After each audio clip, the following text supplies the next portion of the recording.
Right, welcome back. There are 9 games in the Champions League tonight with 3 English clubs in action.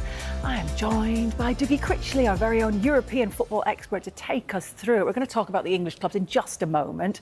But, I mean, the standout game, it has to be Barcelona versus Paris Saint-Germain. It feels like a potential Champions League final already, doesn't it? Well, it nearly was last year, Hayley, because Barcelona got knocked out in the semi-finals by Inter Milan 7-6 in that epic semi-final. PSG went on to the final and then beat Inter Milan 5-0.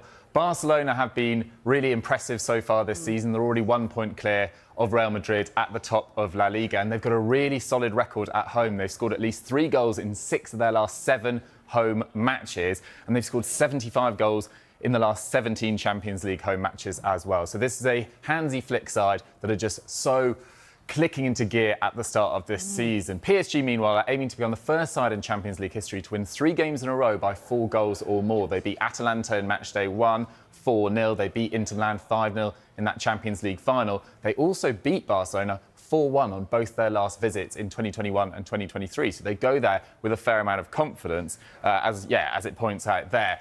But there is a few injury issues for both sides, which is a little bit of a concern. So Gavi, Joan Garcia, Rafinha out for Barcelona, Fermin Lopez too.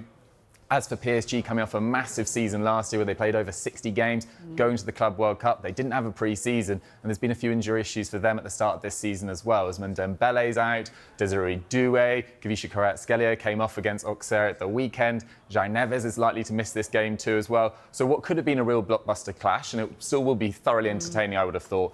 Both sides affected by injuries going into it. OK. Let's talk Arsenal. They host Greek champions Olympiacos. Mikel Arteta's side, they're going to be firm favourites to win this one, won't they? Yeah, absolutely. I think after that momentum that they've gained from that win against Newcastle at the weekend, and Liverpool losing their second successive game against Galatasaray last night, this feels like a massive game, especially going into a weekend that sees Arsenal host West Ham and Liverpool travel to Stamford Bridge to take on Chelsea. They have been imperious at home in recent Champions League campaigns. They've won 13 successive group stage games in Europe, including 10 in a row without conceding a single goal. They got the win against Athletic Club in matchday 1 with Martinelli and Trossard coming off the bench. They played a lot better in recent weeks as well after a slightly defensive start to the season. Eberechi Eze really coming into his own. Martin Odegaard back from injury, having a big effect in this one too. Olympiacos, meanwhile, they're top of the Greek Super League, along with AEK Athens. But there are a few players to watch out for as well. Mehdi Taremi joined from Inter Milan in the summer. He's got a really impressive Champions League record. He's scored against Dortmund, Juventus, Liverpool and Chelsea in the past. But it hasn't been a happy experience for them going away from home. 10 consecutive away defeats in the Champions League group stages. Their last win away in the Champions League group stage was in October 2015 against Dinamo Zagreb. But, bizarrely, they've won their last 3 visits to the Emirates in different European competitions. They actually knocked out Mikel Arteta's Arsenal out of the Europa League in his first season in charge in 2019-20. A few of those wins are over a decade ago now. So they don't necessarily go into this as favourites, far from it. But they'll be hoping with Mehdi Taremi and El Kaabi, who was so crucial to them winning the Conference League in 23-24, that they can at least carry a threat and trouble this excellent Arsenal defence. Yeah, they'll just head to the Emirates, pretend we're not in the Champions League, pretend we're not in the Champions League. What about Manchester City travelling to Monaco as well? They're going to come up against a few familiar faces, aren't they? Yeah, absolutely. Folarin Balogun, who was at Arsenal, Mika Berith, who came through the Arsenal Academy, and Ansu Fati as well, who joined from Barcelona on loan this summer. He had a really difficult time. He's Barcelona's second youngest goalscorer of all time. Got off to a seamless start to his Barcelona career, scored 7 league goals in his first campaign, but then injury struck. He missed over 100 games in the next 4 seasons. He went on loan to Brighton.